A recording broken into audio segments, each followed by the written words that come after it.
Voilà, nous prenons nos Bibles.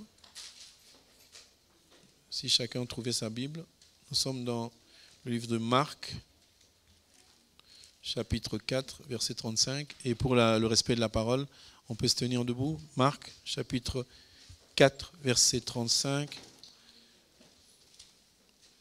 à 39. Il est écrit, nous lisons par la grâce de Dieu, Marc, chapitre 4, verset 35. Il est écrit ceci. Ce même jour, sur le soir, Jésus leur dit, passons à l'autre bord. Après avoir envoyé la foule, ils l'emmenèrent dans la barque où il se trouvait. Il y avait aussi d'autres barques avec lui. Il s'éleva un grand tourbillon et les flots se jetaient dans la barque au point qu'elle se remplissait déjà. Et lui, il dormait à la poupe sur le coussin. Ils le réveillèrent et lui dirent, « Maître, ne t'inquiètes-tu pas de ce que nous périssons ?» S'étant réveillé, il menaça le vent et il dit à la mer, « Silence, tais-toi. » Et le vent cessa et il y eut un grand calme. Amen. Nous pouvons prendre place. Voilà, nous sommes pratiquement le dernier dimanche, je crois. Après, c'est le dimanche en 2022, on est sûr. Hein? D'accord, ok. Que Dieu soit béni. Si nous regardons combien Dieu nous a conduits cette année, on ne peut que lui rendre grâce. Hein? On a dû dire merci parce qu'il nous a gardés, il nous a protégés et il a fait d'autres choses. Parce que souvent, nous attendons toujours des miracles, voire une manifestation extraordinaire. Le fait que tu respires, c'est extraordinaire. Le fait que tu marches, tu vois, tu entends, c'est extraordinaire. Il faut toujours rendre grâce à Dieu pour toutes ces choses que nous vivons. Et encore, on était en 2020 quand les choses ont commencé. En tant que serviteur de Dieu, on est un peu inquiet de savoir quand on est en confinement, qu'est-ce qu'on fait, quand on est en épidémie, qu'est-ce qu'on fait. Mais Dieu nous a ouvert une véritable brèche pour enseigner sur Zoom, avoir beaucoup de temps. Et nous saluons vraiment tout un chacun. Que Dieu vous bénisse. Soyez bénis au nom de Jésus-Christ. Alors nous avons commencé depuis lundi. Nous avons expliqué avance en plein eau. En fait, notre terme, c'est avance en plein eau pour que nous allions de l'autre côté. On a mélangé les deux versets parce que le Seigneur nous a montré ceci. Pour que nous puissions aller de l'autre côté, il nous faut de la maturité. Je vais vous le montrer dans le verset. Il faut que nous ayons de la maturité. Alors Dieu nous dira, allons de l'autre côté. Parce que allons de l'autre côté a deux significations. Je suis dans Marc que j'ai lu tout à l'heure. C'est écrit ceci, ce même jour, sur le soir, Jésus leur dit, passons de l'autre bord. À qui il a dit ça? C'est ça qui nous montre qu'il n'a pas dit à tout le monde, mais il a dit à une certaine catégorie de personnes. Et je crois que tu réalises que toi aussi aujourd'hui, Dieu te dit allons de l'autre côté. Et l'autre côté, c'est le côté du bonheur. Amen, amen. Alors, nous repartons dans le livre de Matthieu, chapitre 8. Je vais lire le verset 18. Mais on va faire une petite gymnastique. Le verset 18 nous dit ceci. Jésus, voyant une grande foule autour de lui, donnant l'ordre de passer à l'autre bord. Donc, il y avait une foule de personnes, mais Jésus n'a pas dit à la foule, mais il a donné l'ordre. À qui? Verset 23. Il monta dans la barque et ses disciples le suivirent. Donc, vous comprenez que quand il a dit allons de l'autre côté, il a parlé à qui? Aux disciples. Ils sont tous entrés dans la barque et sont allés de l'autre côté.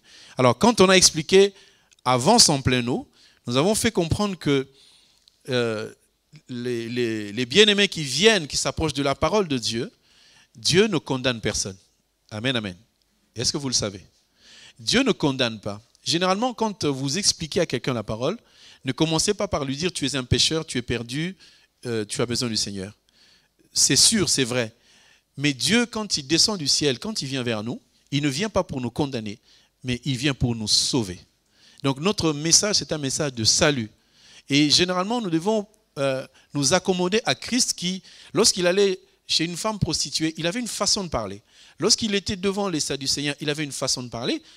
Lorsqu'il était devant les érudits, il avait une façon de parler qui était adaptée aux personnes en face pour que ces gens ne sentent pas la condamnation, mais qu'ils s'approchent du Seigneur et qu'ils lui donnent son cœur. Ce que Dieu demande, c'est ton cœur, parce que ton argent, je pense que ça ne suffira pas à acheter Dieu. Alors, lorsque Dieu nous montre que Pierre était en train de pécher et qu'il devrait avancer en plein eau, il nous montre que lorsque nous venons au Seigneur, nous avons de l'eau à la cheville parce qu'on comprend la parole, on aime la parole, mais on a encore pied sur terre. Ça veut dire qu'on écoute la parole, on essaie de la comprendre, mais on est encore attaché à la logique.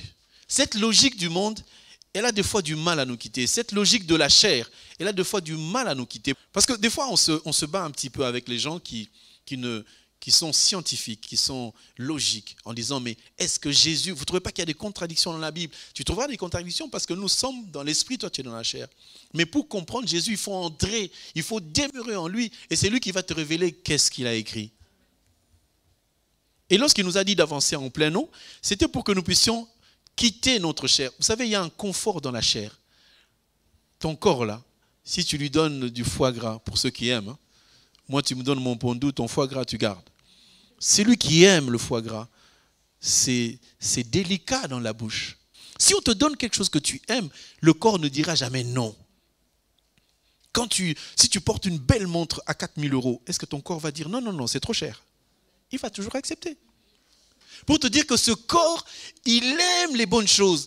Quand tu lui diras, mais un enfant, tu passes devant le McDo, tu lui tournes le dos comme ça, McDo, tu lui tournes le dos, il aime. Mais qu'est-ce qui lui a dit que c'est bon le McDo?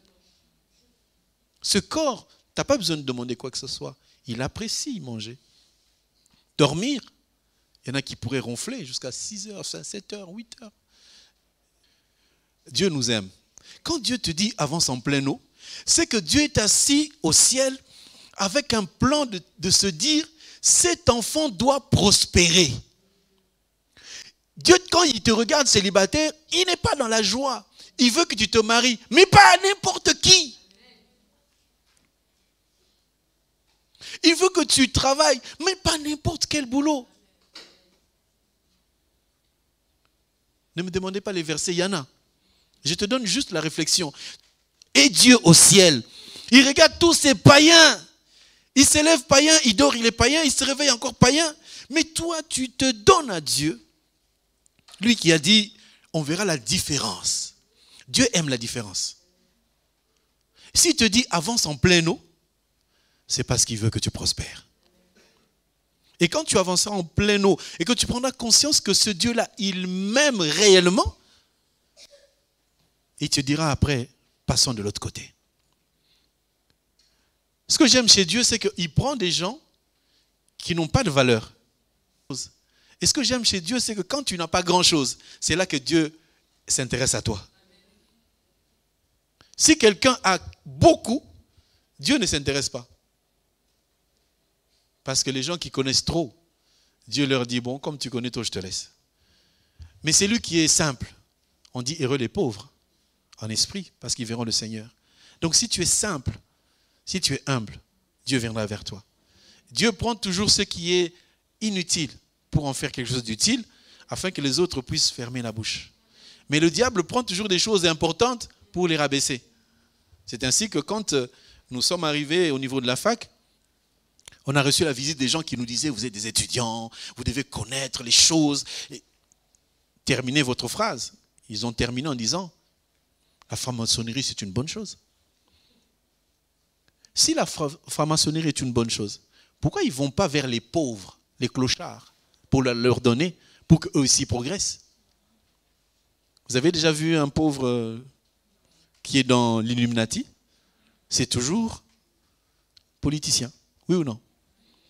Alors, si ça marche tellement bien, pourquoi ils n'iraient pas dans des quartiers chauds pour embrigader ces enfants-là? Jésus va dans les milieux pauvres, il va aussi dans les milieux riches. Mais ce que j'aime bien, c'est qu'il vient beaucoup dans les milieux pauvres, dans les milieux où des gens sont inutiles aux yeux de la société, pour les rendre utiles, afin que l'on déclare que voici cet homme, il a changé. C'est ça l'intérêt allant de l'autre côté. Tu étais célibataire de ce côté, de l'autre côté tu es marié. Tu es pauvre de ce côté, de l'autre côté tu es riche. Mais notre mariage, ce n'est pas pour se vanter de ce que nous sommes. C'est pour témoigner que Jésus est Christ est vivant. Parce qu'il dit, la bénédiction éternelle enrichie, elle ne se fait suivre d'aucun chagrin. Il y a toujours une différence entre un chrétien marié et un païen marié. Tous les deux sont mariés, tous les deux ont fait le tapage ping-pong, ping-pong. Mais pendant qu'ils vivent ensemble, c'est là que se trouve la différence. Parce que si un homme épouse une femme chrétienne, il sait que cette femme lui sera soumise. Amen, amen. Une bonne soumission. Mais l'homme aussi doit savoir mourir pour... Amen. Ah oui. Frère en Christ, tu épouses une sœur, ton argent c'est pour qui? Amen. Qui paye le loyer? L'homme. Qui paye les charges? L'argent de la femme appartient à elle-même. Là, tout le monde est nerveux. Oh, pasteur, pourquoi tu prêches comme ça? Jésus est venu, il nous a donné sa vie, oui ou non? Amen. Nous sommes sa femme, oui ou non? Les frères, réagissez.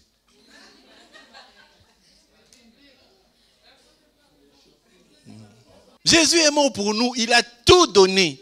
Il est monté à la croix. Pour qui? Et alors?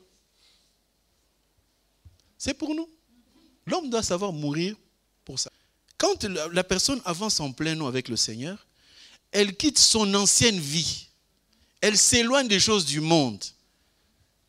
N'entre pas dans le mariage avec les choses que tu avais déjà laissées. Et je voulais expliquer que la dimension des apôtres, c'était une dimension où ils voyaient Jésus le matin, ils le voyaient à midi, ils le voyaient le soir, ils le voyaient la nuit. C'est que toi, tu dois voir le Seigneur quand tu as avancé en plein nom, le matin, à midi, le soir. Au travail, partout où tu es, tu vois le Seigneur. Et là, tu es vraiment dans la dimension spirituelle. Quand tu es dans la dimension spirituelle, tu comprends les choses du ciel. Bien aimé, Jésus, dans son plan, il a dit, allons de l'autre côté. Aux disciples. C'est-à-dire aux personnes qui ont été transformées et changées. Je sais aussi qu'on peut parler de allons de l'autre côté pour les gens qui ne connaissaient pas le Seigneur, qui allaient du bon côté. Mais j'aimerais vous donner l'instruction que allons de l'autre côté, c'est vraiment quelqu'un qui a déjà passé l'étape d'avancer en plein eau. Tu vis déjà avec le Seigneur et Dieu t'amène dans une nouvelle expérience. Pour mieux comprendre, je reviens un peu dans Marc. Après, je vais vous dire pourquoi je vais dans Matthieu. Notre thème est dans Marc, chapitre 4, verset 35. C'est écrit ceci. Ce même jour, sur le soir plutôt, Jésus leur dit, passons de l'autre bord. Après avoir envoyé la foule, ils l'emmenèrent dans la barque où il se trouvait. Il y avait aussi d'autres barques avec lui. Il s'éleva un grand tourbillon et les flots se jetaient dans la barque au point qu'elle remplissait déjà. Et ils dormaient à la poupe sous le coussin et ils le réveillèrent. Je m'arrête juste, il dormait à la poupe. Donc, c'est Jésus qui a dit, allons de l'autre côté. J'aimerais te rassurer, si Dieu te dit, allons de l'autre côté, tu vas y arriver. Amen, amen. Tu vas y arriver. Mais lui-même, quand il te dit, allons de l'autre côté, il ne te dira jamais qu'il y a des tourments. Il ne te dira jamais qu'il y a des tourbillons au milieu de la mer.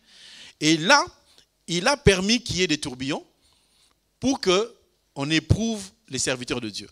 Mais il y a 2, 3, 4 couleurs là-dedans. Mais je vais prendre la couleur dans laquelle on dit que Jésus était couché à la poupe. La poupe, c'est quoi?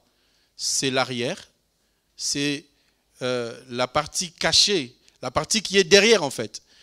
Vous allez vers l'est, derrière vous mettez Christ. Si dans ta vie chrétienne, dans ta vie de tous les jours, Jésus est derrière dans la poupe, c'est normal qu'il y ait du vent dans ta vie. Est-ce que quelqu'un comprend ça? Donc, le fait que Jésus est dans ta barque, qu'il est caché, le vent va se lever. Le vent, là, c'est l'ennemi.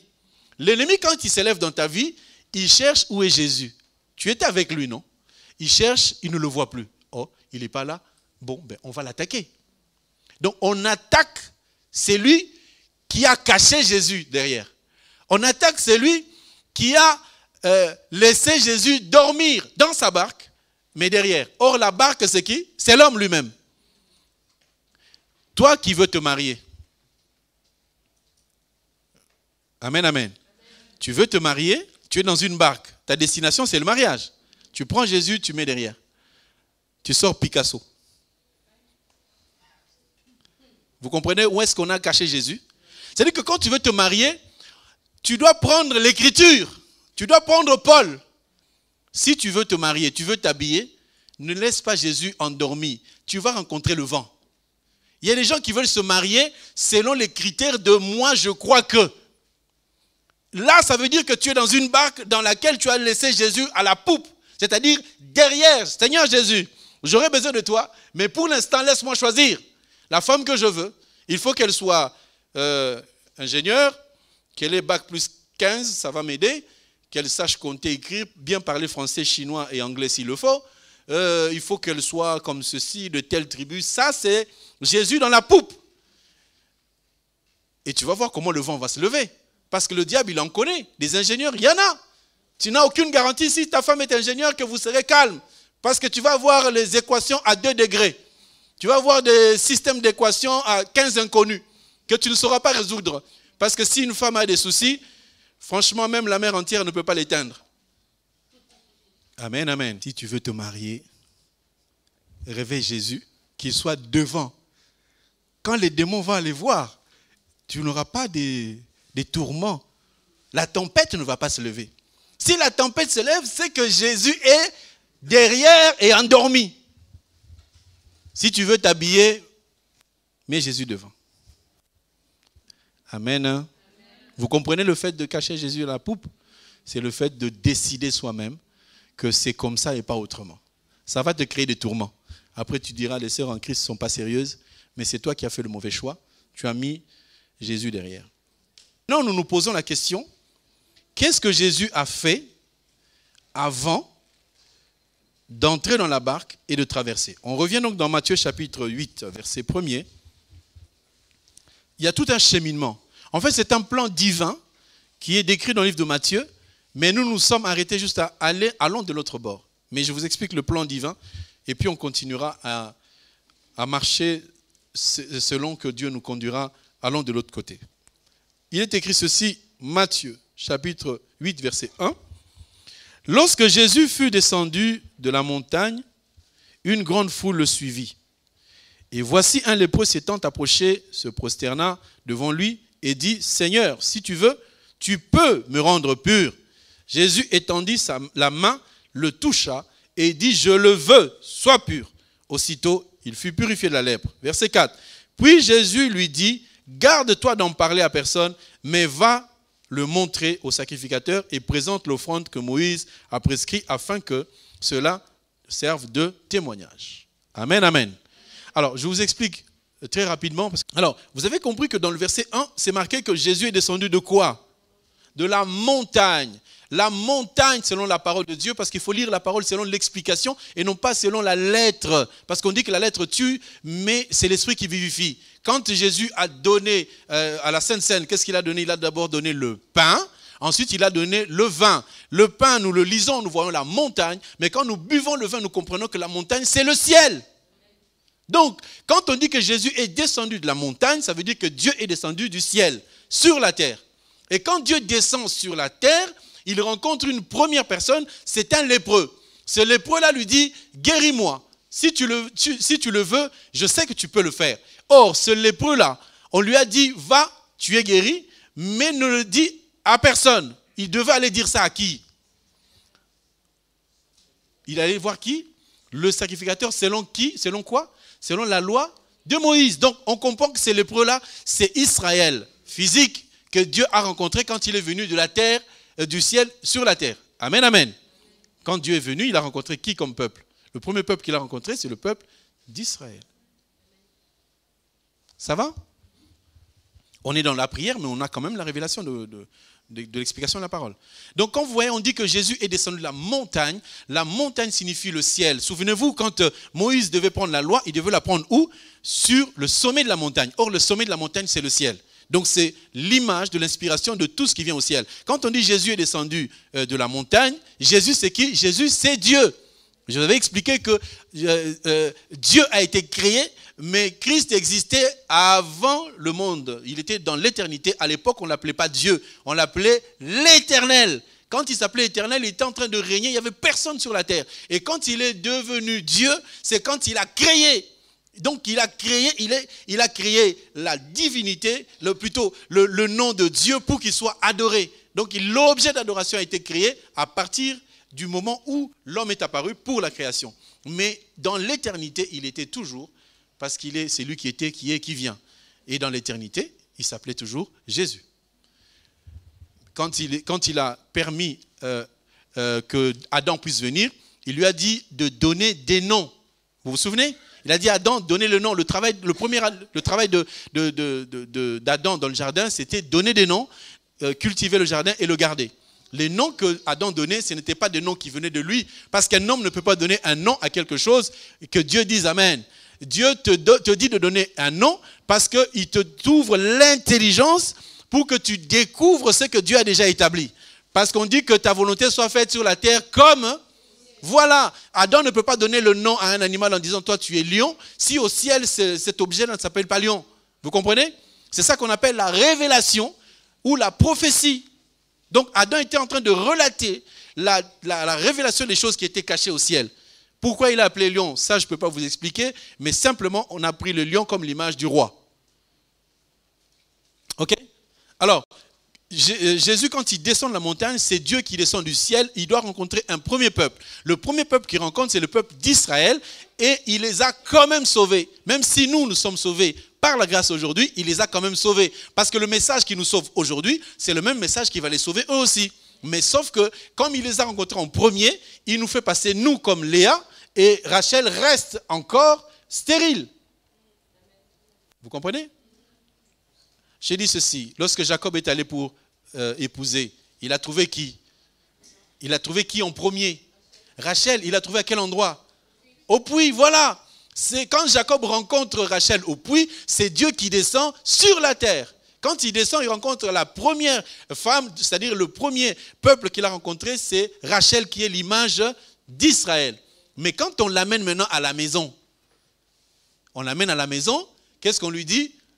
Voilà, tu vas épouser Rachel, d'accord. Tu vas épouser Rachel, d'accord. Oui, ok. Tu es venu pour elle. Attends, assis-toi là.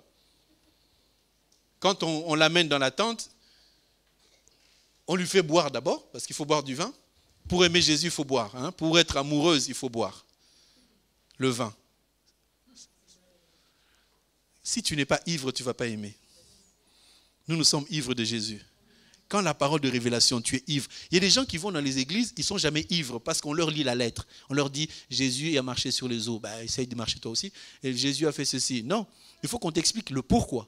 Et quand tu as le pourquoi, ça t'enivre et tu as encore envie de revenir écouter. Amen, amen. La suite, verset 5. Matthieu 8, verset 5, il nous dit ceci. Comme Jésus entrait dans Capernaum, un centenier l'aborda, le priant, et disant, Seigneur, mon serviteur est couché à la maison, atteint de paralysie et souffrant beaucoup. Jésus lui dit, j'irai et je le guérirai. Le centenier répondit, Seigneur, je ne suis pas digne que tu entres sous mon toit, mais dis seulement un mot et mon serviteur sera guéri. 13, puis Jésus dit au centenier, va, qu'il te soit fait selon ta foi. Et alors même, le serviteur fut guéri. Je répète, Jésus descend de la montagne, il rencontre un lépreux. Le lépreux, on lui dit, tu es guéri, mais va voir Moïse. On comprend que Moïse, c'est Israël.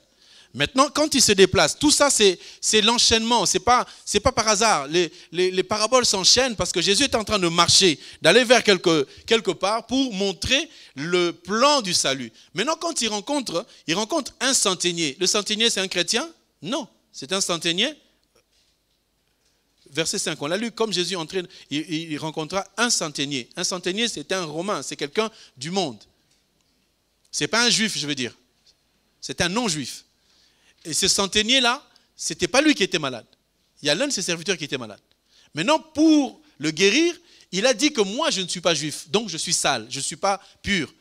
Au lieu que tu entres chez moi, dis seulement une parole. Vous comprenez? À celui qui était lépreux, on ne lui a pas donné la parole. On l'a touché.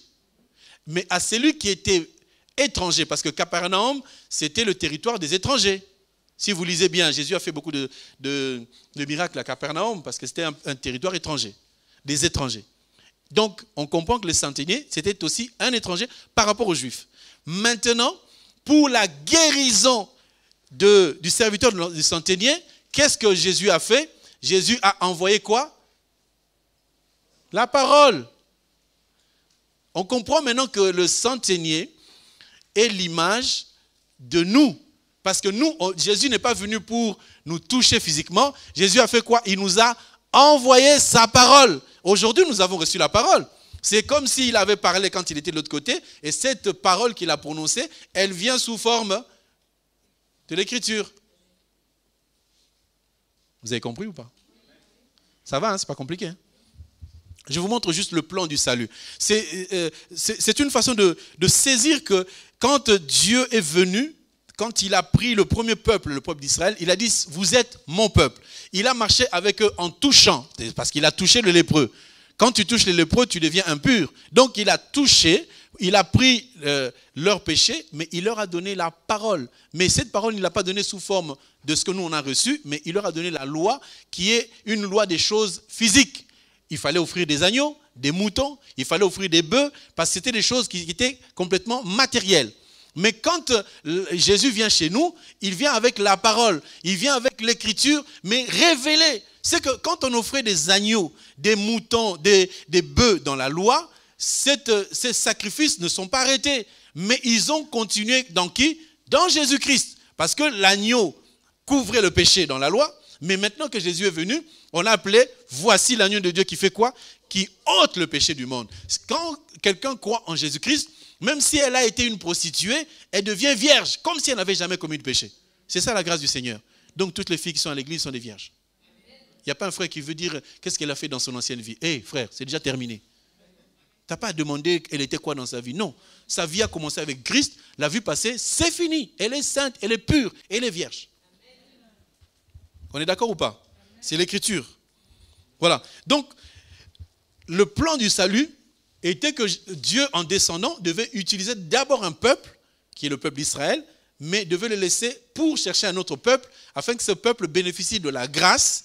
La grâce, c'est que nous n'avons pas mérité. Ce n'était pas notre Dieu à nous, mais il est venu vers nous. Amen. Et après, il reviendra avec la même parole auprès d'Israël pour la sauver. Vous avez vu que Jacob est allé vers Léa. Léa a eu des enfants. Rachel est restée stérile, mais au final, Rachel elle a aussi des enfants. Elle a pu enfanter Joseph et Benjamin. Troisième étape, il y a une étape entre guillemets que je vais utiliser par rapport à tout ce qu'on avait appris, verset 14. Pendant toute cette semaine, on a essayé de parler de certaines choses, mais je vais essayer de faire une parenthèse, comme ça on va avancer.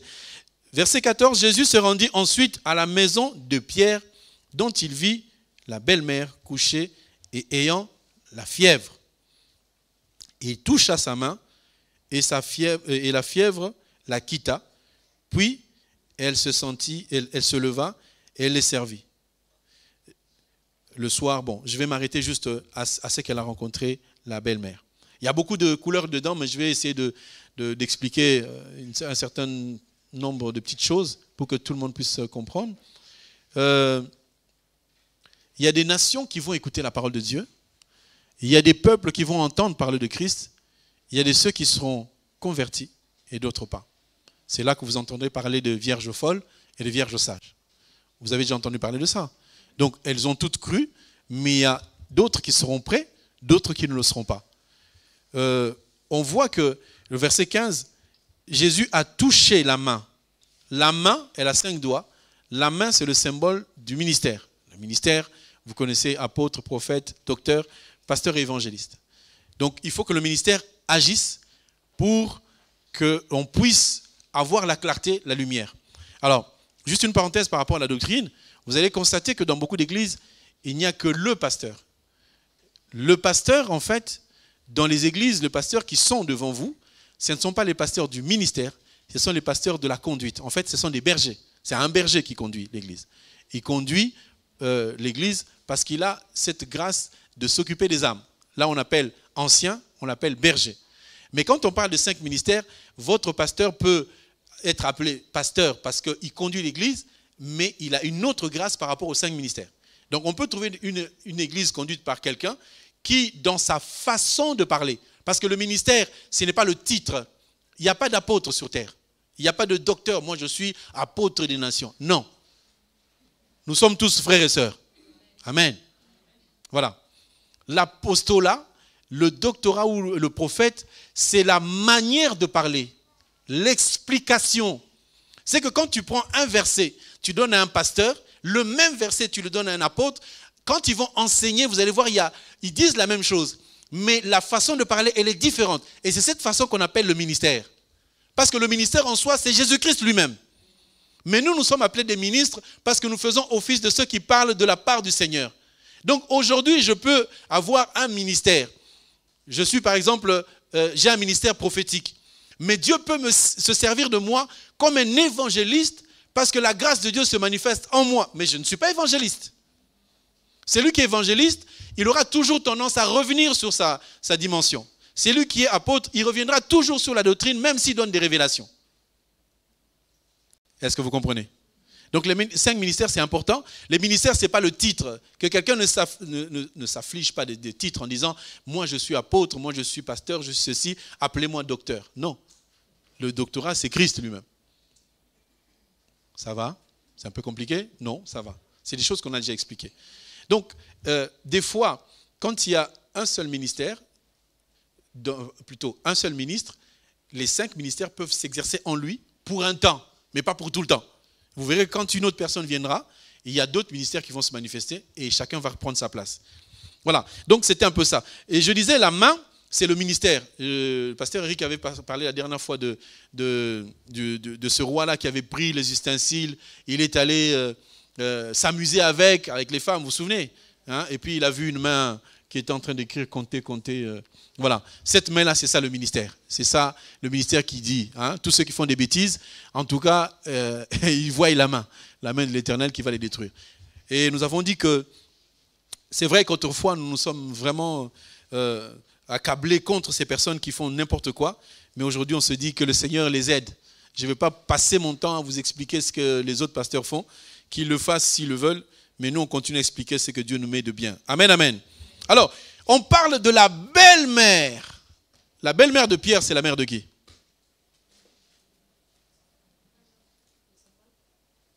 N'ayez pas peur, c'est la mère de qui? Voilà, vous avez raison. C'est la mère de sa femme. C'est sûr que quand Pierre, on lui a dit avance en plein eau, fais ci, fais ça, il a dit à Jésus, en tout cas, tu es vraiment le roi. C'est toi, tu es Dieu. Mais ma belle-mère, elle est malade.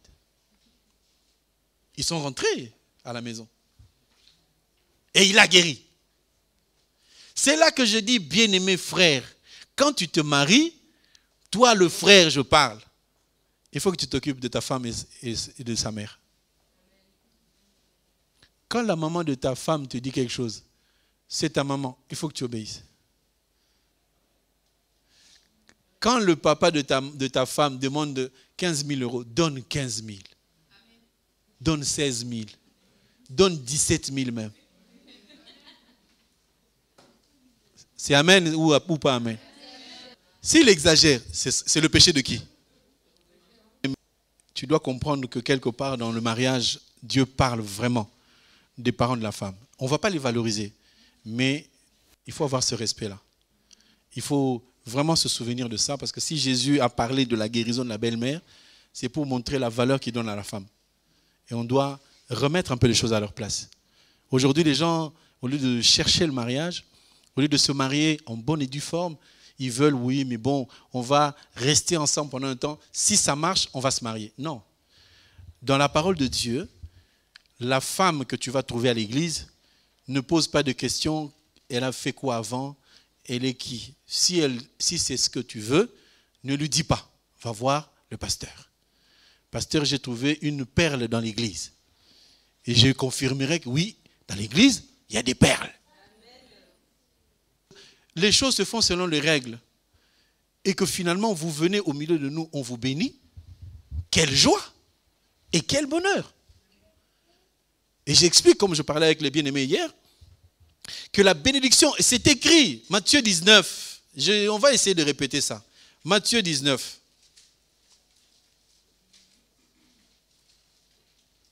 Verset 4.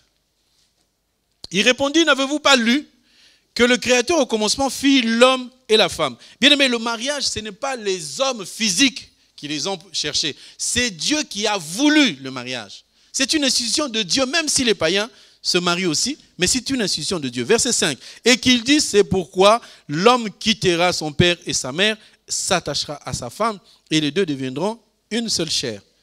Ainsi, ils ne sont plus deux, mais ils sont une seule chair, que l'homme donc ne sépare ce que Dieu a joint. Donc c'est Dieu qui unit. Nous avons expliqué que la dot, elle est biblique. C'est-à-dire que tu ne peux pas prendre l'enfant de quelqu'un, commencer à faire des enfants avec elle, vivre avec elle, sans demander l'accord de ses parents, même si elle a 50 ans. Elle appartient à quelqu'un. Elle a le nom de quelqu'un.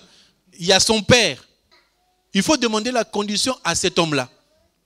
Et cet homme-là dira, je veux ça, je veux ça, je veux ça. C'est pour ça que nous vous enseignons ces choses pour que vous puissiez voir l'importance sur la terre. Vous savez, quand vous êtes mariés, quand on dit allons de l'autre bord, toi l'homme tu pars, mais tu amènes ta femme. De peur que toi tu sois de l'autre côté, elle reste de ce côté. Parce que vous n'avez pas la cohésion. Il faut qu'il y ait la cohésion dans un couple.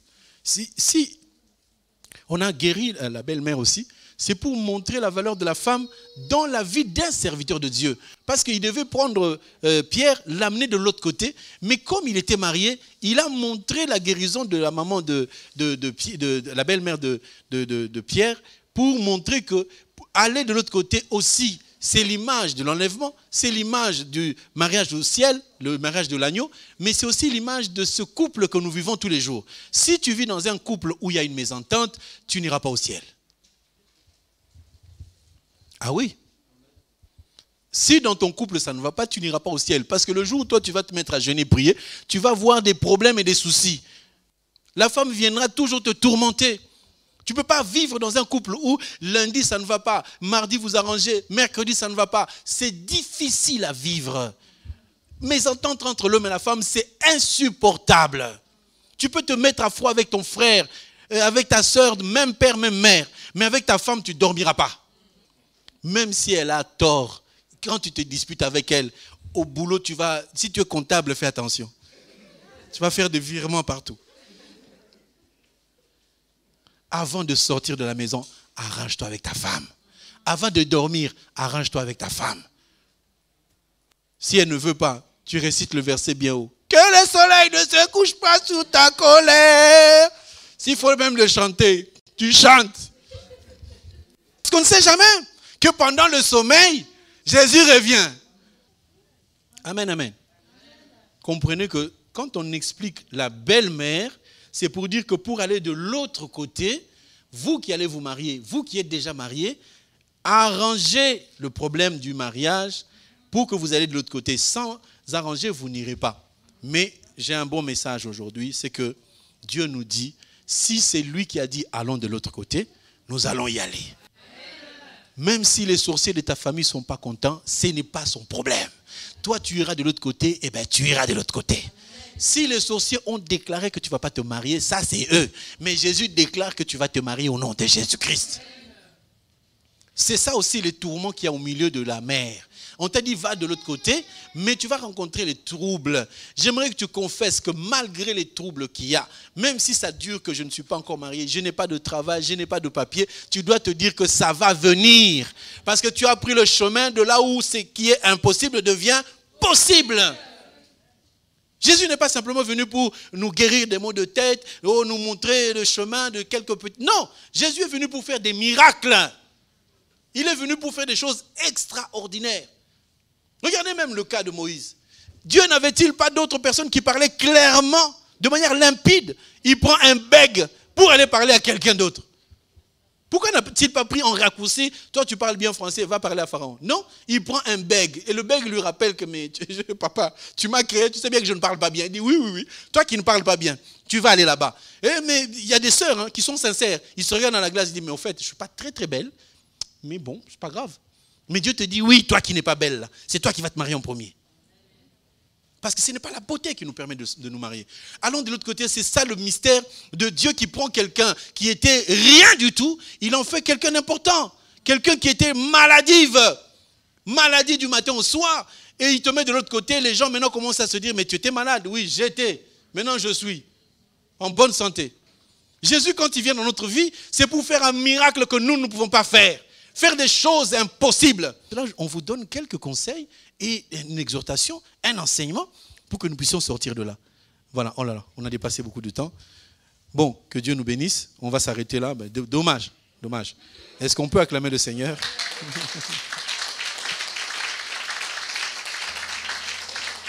Gloire à Jésus.